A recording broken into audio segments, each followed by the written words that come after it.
Chapter 7. Politics. It had been 25 years since a Cherub agent had died on a mission.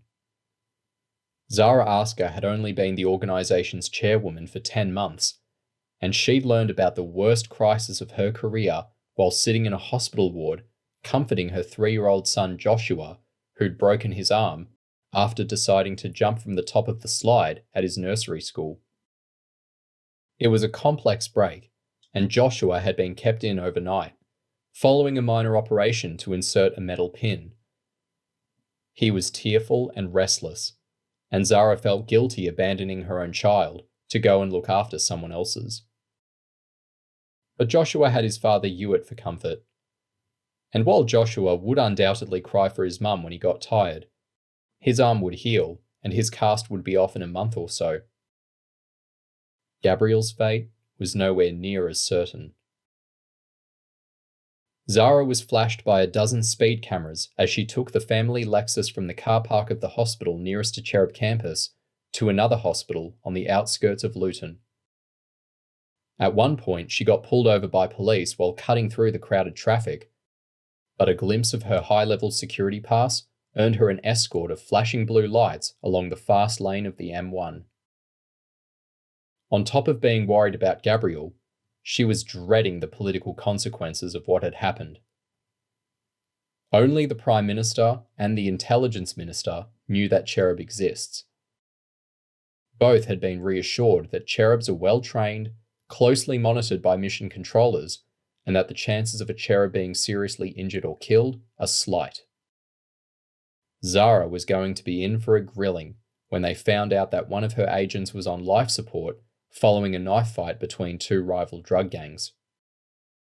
But she was confronted with a more basic drama when she stepped past the two police officers stationed at the entrance to the intensive care unit in case of trouble between the rival gangs.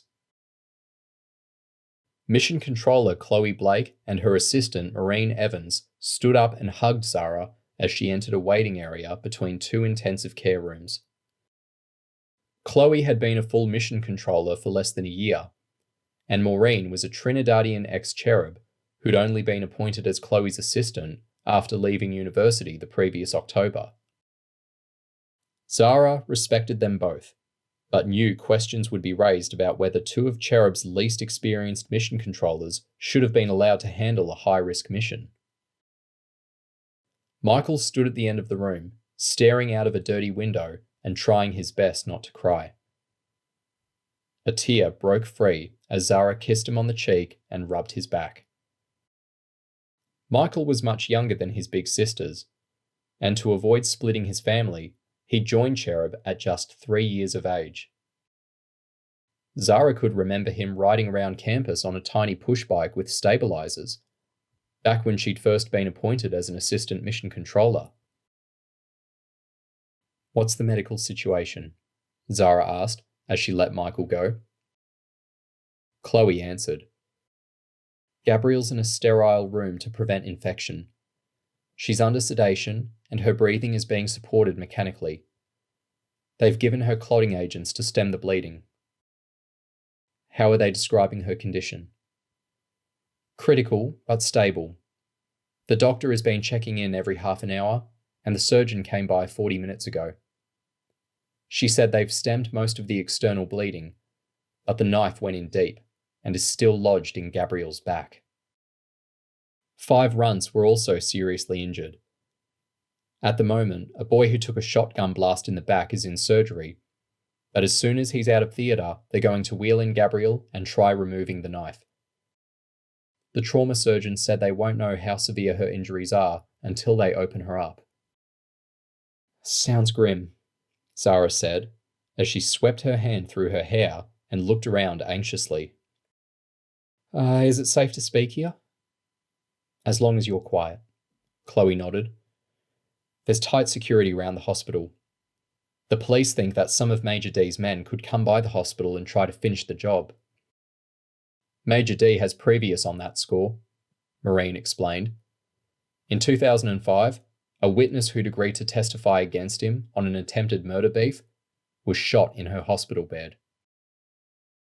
Zara shook her head in disbelief. The ethics committee can't have realized that this gang war was so hot when they authorized the mission.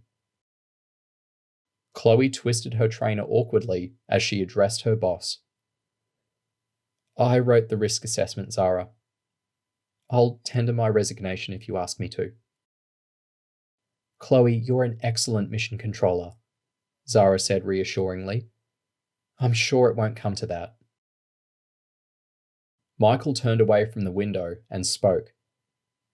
He was only 15, but he was taller than the three women, and his voice carried a certain authority.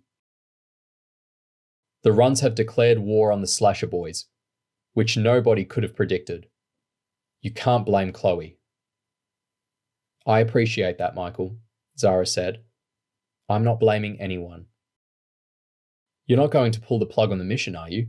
He asked. Zara seemed uncertain. The circumstances make it very difficult. You can't, Michael interrupted. We've been at this for 2 months, and Major D is really starting to put faith in us. Besides, after today, there's no way I'm going back to campus before these gangs are hammered. Keep your voice down, Michael, Chloe said anxiously, as the policeman at the entrance poked his head between the doors. Sorry, Michael whispered. I'm messed up right now. I know, Zara said soothingly. You've had a stressful day, Michael. But I can't lie to you. Gabrielle is seriously injured. She might die. I'll have to speak with the ethics committee and the intelligence minister, and they're likely to say that the mission is too dangerous. Michael groaned. Oh, but we're cherubs. We go into our missions with the best training. We understand all of the risks and we accept them. Zara sighed. If you asked 100 Cherub agents, they'd all say the same thing about risks being a part of their job. But adults instinctively dislike the idea of putting kids in danger. And if Gabrielle died, the government would call Cherub's very existence into question.